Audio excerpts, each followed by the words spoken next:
If you are not careful and you no-clip out of reality in the wrong areas, you'll end up in the back rooms, where it's nothing but the stink of old moist carpet, the madness of mono yellow, the endless background noise of fluorescent lights at maximum hum buzz, and approximately 600 million square miles of randomly segmented empty rooms to be trapped in.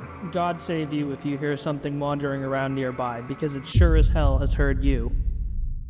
Would you be surprised to know that this anonymous user on 4chan back in May 12, 2019 would perfectly encapsulate a new genre of horror all in a single anonymous post? I mean, seriously, one anonymous post has made way for a collection of YouTube videos, games, and one of the biggest movie releases coming soon by an award-winning company, all being directed by Kane Parsons, the 20-year-old who made the original Backrooms video when he was just 17.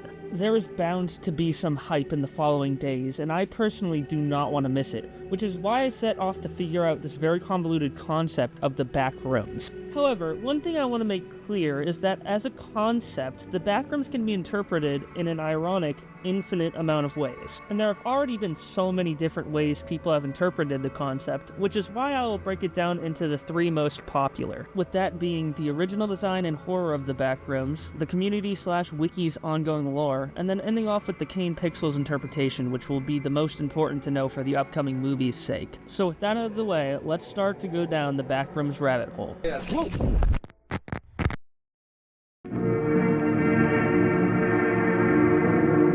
When you take a look back to the first image of this concept, what do you see? To me, it looks like some empty office space. And you may have had a similar answer, but the main point is understanding that there is something off about how empty this image is. It's within this emptiness that we find another concept in the shape of liminal spaces. A liminal space is a place or state of transition, with it most popularly being seen in hallways, mall walkways, or any place that doesn't offer anything past mere transition. This is the main aesthetic that was popularized with the Backrooms, but was seen long before the concept was made, with my favorite example being the horror movie The Shining, with its long hallways and empty areas. I think liminal spaces are some of the most powerful when it comes to creating horror stories, as they are pretty blank with what is being shown, but provide so much room for some pretty good creative stories. But the Backrooms wouldn't be as wide and expansive as it is if we went off of this point alone, which is why I want to bring attention to something else. You see, when looking back at the original comment made for the original Backrooms concept,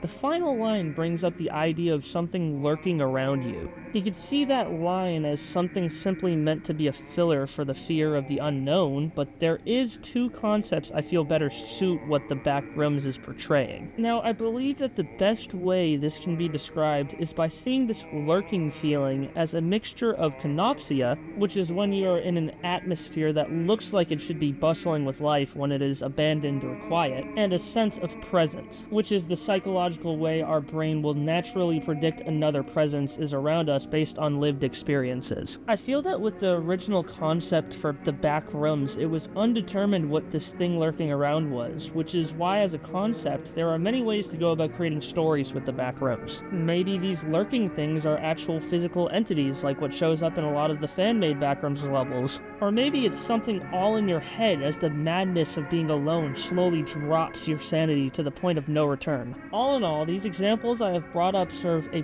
perfect foundation for world building and horror aspects to unfold with the use of this concept, which means it is now time to take a look at some of what the community has made for their interpretations.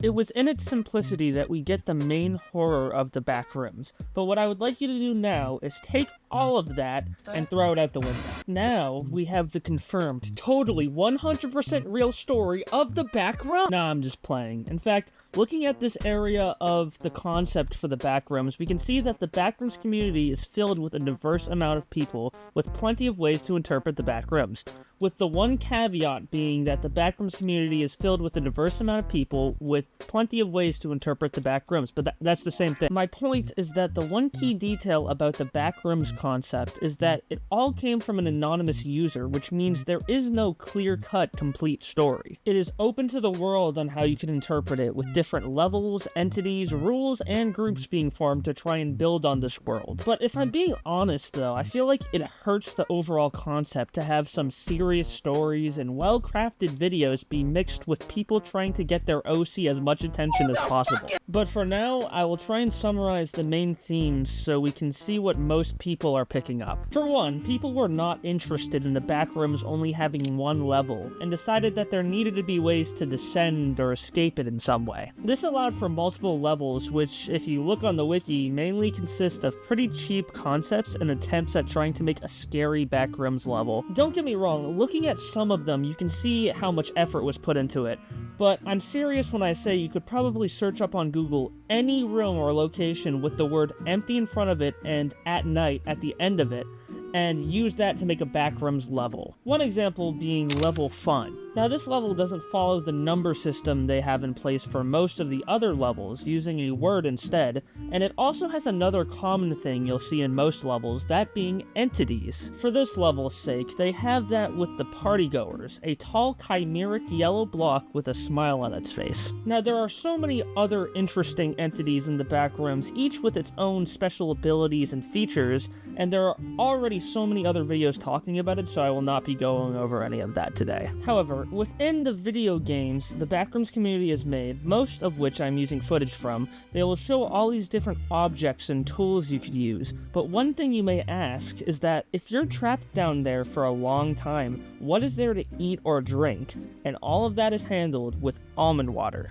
This water is supposed to be scattered across the Backrooms from level to level, and it is more than just a simple drink, serving as your main source of nutrition. These little details and plenty more are used to add onto this concept and make more of a universe with endless possibilities for updates and change, which works for the long run. But if I'm being honest, I would prefer having one story to handle most of this. Now, this isn't impossible to come by. When looking at the Wikipedia and community for what it's worth, you may have some shining examples of stories or tales that pertain to specific creators, but out of all of the random writers and developers trying to get their story heard, we get a realistic and well-crafted story with a name you should get familiar with, that being Kane Parsons.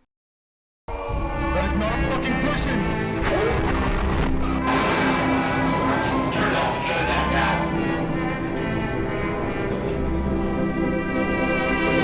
Throughout the course of this video, we have looked at all of what makes up the Backrooms, but now I would like to introduce you to the world built by Kane Parsons, which will be the same world covered in the Backrooms movie. This world uses some aspects of the Backrooms with some slight changes. For one, there isn't multiple levels to this Backrooms, instead having everything remain on the same level with different sections. Second, there isn't an abundant amount of entities, with only two prominent ones being shown throughout the entire series. And finally, the no-clipping and phenomena in this world is a lot more scientific, with the no-clipping having a more in-depth explanation. So now, where do we begin? Well, to start, in 1972, scientists test out magnetic distortion when they notice impossible phenomena and green energy effects from a solar flare that caused an overload with electricity and made very odd changes to Earth. This is when we see a scientist named Ivan Beck, who was affected by this solar flare after going blind in one of his eyes from some electric charge,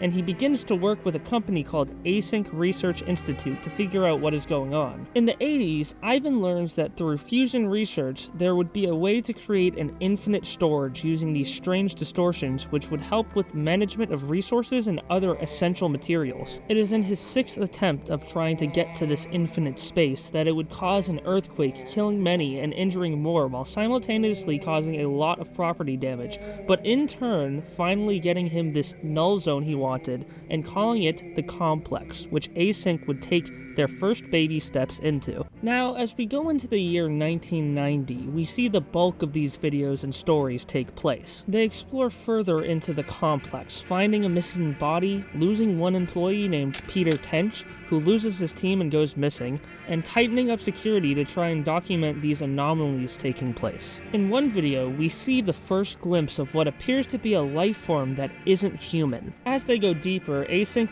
goes on expeditions where they find multiple different areas, one mainly being the Pitfall area, a place that shows up predominantly with one employee, Marvin Lay, falling into a pit and following a voice to discover a red neighborhood. He continues following this voice before discovering a life form and running away to be luckily rescued by his team. They secure the Pitfall area until they have the necessary means to deal with a new life form like that and move on. During a presentation for the Department of Energy to see the complex for themselves, an alarm goes off as we see that the missing employee, Peter Tench, was able to come back even after the government had already covered up his presumed death that happened in March. But it's May now, so how could he still be alive? Well, another important thing to note is that Kane Pixel's Backrooms also messes with time, having 2 months on the outside appear to be 2 hours for people within the complex. Peter is then kept in isolation away from society so Async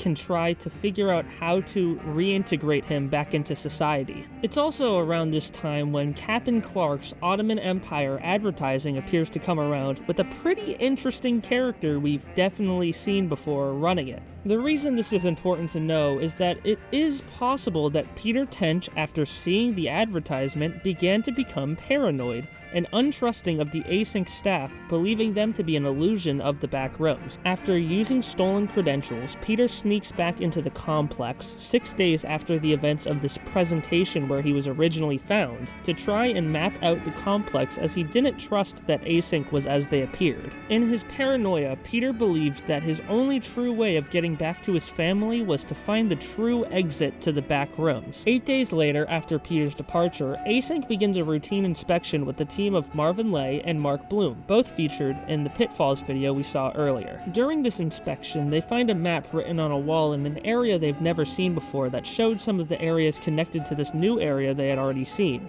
before being ambushed by a person who steals Mark's gun, revealed to be Peter Tench, who Marvin and Mark both thought was dead for months. The truth is that they all used to be on an exploration team when Peter first went missing, and after Async covered up his death, with Marvin and Mark also experiencing their own trauma, they didn't know that they would come to meet like this. When Mark's radio went off from the Async staff, and Mark began to request assistance at their location while Marvin tried to calm the situation down, Peter, in an act of desperation, shoots Mark and runs through the complex to the bottom levels of Async before being disarmed and chased to where he escapes on a cargo elevator back to the surface. The Async staff states afterward, after getting to the surface and running through a hillside, Peter Tench is found dead after falling and hitting his head into a large rock. However, right before the video ends, the video cuts out and flashes images that may show he did not die the way that they were saying, where we see a figure in the city that could have been Peter. We then see that they finally bridged the Pitfall section and also notice some other glitched weird rooms that have odd glitchy objects within them. But now, it's June of 1990 when we finally get to where the trailer picks up and where the movie will most likely continue, with the owner of Captain Clark's, named Clark, and his therapist both ending up finding the Backrooms in the store's basement. Also, the more popular found footage videos we see take place in 1991, 1995, and 1997, each one varying in location and time with no real importance to the overall story just yet. And there you have it, the entire Kane Parsons lore up to date. With this final portion of the video being the most bulky and important to the overall movie's sake, I hope I have supplied enough information to give you a good idea as to what you should be getting into with the Backrooms movie. As a concept, the Backrooms amazes me and is still one that I can see evolving throughout the next couple of years. Overall, it has been a lot of fun looking into this concept, and if there was anything you would have liked to see included or have any questions, please leave it down in the comments below. And if you enjoyed my analysis and want to continue seeing more of my videos looking at different pieces of media, please consider liking and subscribing, as well as letting me know what you enjoyed seeing. But with all of that out of the way, thanks for watching.